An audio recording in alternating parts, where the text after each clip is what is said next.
हिंदी कहानी। स्वर्ग का हकदार कौन? मरने के बाद स्वर्ग के द्वार पर 4 व्यक्ति खड़े थे। इन 4 व्यक्तियों में पहला राजा था, दूसरा एक बिजनेसमैन था, तीसरा पंडित था और चौथा एक आम आदमी मजदूर था।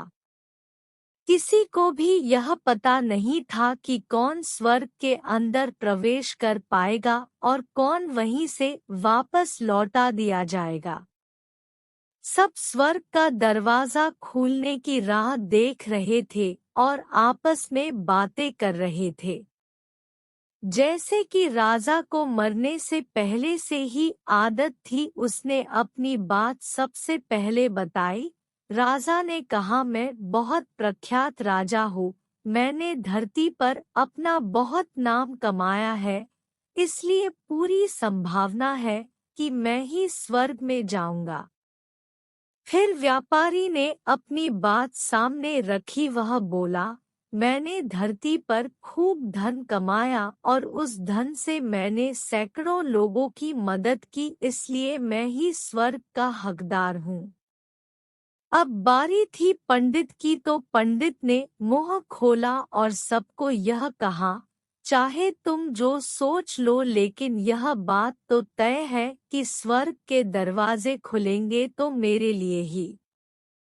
सब जानते हैं कि पंडित दिन रात भगवान को याद करते हैं, इसलिए स्वाभाविक है कि स्वर्ग में पंडित का स्वागत किया जाए। जब सब ने अपना अपना पक्ष रख दिया, तब सबकी नजर उस मजदूर पर थी जो चुपचाप अपनी नजरें नीचे झुकाए बिना कुछ बोले वहीं पर खड़ा रहा। स्वर्ग का दरवाजा खुला और वहां पर एक देवदूत आकर खड़ा हो गया। देवदूत के हाथों में एक पुस्तक थी जिसमें इन सभी के कर्मों के बारे में लिखा हुआ था। देवदूत ने सबसे पहले राजा को अपने पास बुलाया और उसको पूछा, तुम बताओ, तुमने अपने जीवन में क्या-क्या अच्छे कर्म किए हैं? मैं उन्हें इस पुस्तक में देखकर फैसला करूंगा कि तुम्हें अंदर आने देना है या नहीं। राजा ने कहा, मेरा राज्य जितना बड़ा था उतना ही समृद्ध था और मेरी राज्य के सभी लोग खुशहाल थे।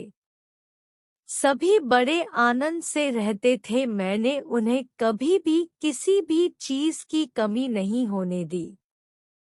यही मेरे अच्छे कर्म है। देवदूत ने अपने पुस्तक में देखा और देखने के बाद राजा से कहा, तुम सच बोलते हो। तुमने अपने राज्य की प्रजा को बहुत सुखी रखा था, लेकिन तुमने अपने राज्य की सीमा बढ़ाने के लिए जितने युद्ध किए थे, उन युद्ध की वजह से हजारों सैनिकों ने अपनी जान गंवा दी थी। उन हजारों सैनिकों के परिवार के दुख का कारण तुम बने थे, इसलिए तुम स्वर्ग में नहीं आ सकते। अब बारी थी व्यापारी की। व्यापारी से जब देवदूत ने पूछा कि तुम्हारे अच्छे कर्म क्या है, तब व्यापारी ने उससे कहा, मैंने सैकड़ों लोगों को खाना खिलाया है, कई आश्रमों में दान किया है, कई निराश्रित लोगों के लिए घर बना कर दिया है। यह मेरे अच्छे कर्म है। देवदूत ने फिर से अपने पुस्तक में ध्यान से देखा और देखने के बाद व्यापारी से कहा, तुम्हारा कहना भी ठीक है कि तुमने बहुत दान धर्म किया है, लेकिन यह दान धर्म तुमने जिन पैसों से किया है, उन पैसों को कमाने के लिए तुमने न जाने कितने झूठ बोले हैं, कितनी हेराफेरियां की है और कितनी मिलावटें की है, इसलिए तुम भी स्वर्ग में नहीं आ सकते। जब पंडित से यही सवाल किया गया तो पंडित ने बड़े ही आत्मविश्वास के साथ कहा, मैंने अनगिनत लोगों को ज्ञान दिया है, हजारों यज्ञ और पूजाएं की है और दिन रात भगवान का जाप किया है। इससे अच्छे कर्म और क्या ही हो सकते हैं।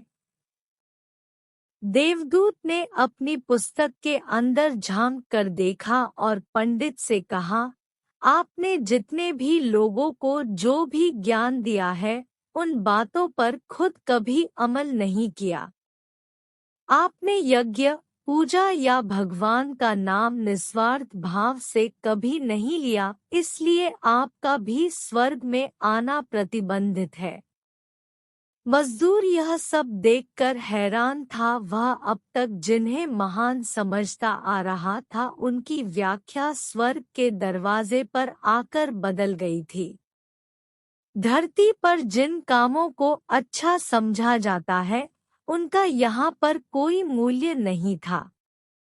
यमदूत ने जब इस मजदूर को अपने पास बुलाया और इससे पहले कि वह उससे उसके अच्छे कर्मों के बारे में पूछता, मजदूर बोल पड़ा, प्रभु, मैं जानता हूँ कि मैं भी स्वर्ग में आने के लायक नहीं हूँ, लेकिन मैं फिर भी एक बार बाहर से ही स्वर्ग को झांक कर देखना चाहता हूँ। बस इससे ज्यादा मेरी कोई इच्छा है ही नहीं, क्योंकि ऐसी इच्छा पालने के लिए मैंने जीवन में कुछ भी नहीं किया है। मैं पूरा दिन मेहनत करता और जो भी पैसे कमाता उन्हें अपने परिवार के पालन पोषण में खर्च कर देता, इसलिए दान धर्म के लिए कुछ बचता ही नहीं। लोगों की भला मैं क्या सेवा करता, क्योंकि काम के बाद जो थोड़ा सा समय मिलता उसको अपने ही बूढ़े माँ बाप की सेवा में बिता देता, और यह सब करने के बाद मैं कभी कभी मंदिर भी चला जाता और भगवान से जैसा भी मुझे दिया है उस जीवन के लिए धन्यवाद कहता। देवदूत ने अपनी पुस्तक में बड़े ध्यान से देखा और थोड़ी देर देखते ही रहा। फिर उसने मजदूर से पूछा कि तुम याद करके बताओ, तुमने कभी तो कोई अच्छा काम किया होगा। मजदूर ने थोड़ी देर सोचने के बाद बोला, हाँ, मुझे थोड़ा थोड़ा याद है। एक बार मैं बहुत भूखा था और मैं खाना ही खाने बैठा था कि एक बहुत ही कमजोर कुत्ता जो ठीक से चल भी नहीं पा रहा था, वह मेरे पास आ गया और मेरे खाने को देखने लगा। तब मैंने अपनी रोटी उसे खिला दी थी और उस दिन मैं खुद भूखा सोया था। मजदूर की बात सुनने के बाद देवदूत मुस्कुराया और मजदूर को बड़े सम्मान से स्वर्ग के अंदर लेकर गया। दोस्तों, अच्छे कर्म लोभ, मोह, माया इन सब भाव में आकर नहीं किए जाते और ना ही उन्हें अच्छे कर्मों की श्रेणी में गिना जाता है। निस्वार्थ भाव से किया गया एक ही अच्छा कर्म भी आपके जीवन के सारे पाप धोने की शक्ति रखता है। इसलिए जब भी मौका मिले निस्वार्थ भाव से और अच्छे मन से अच्छे कर्म किया करें।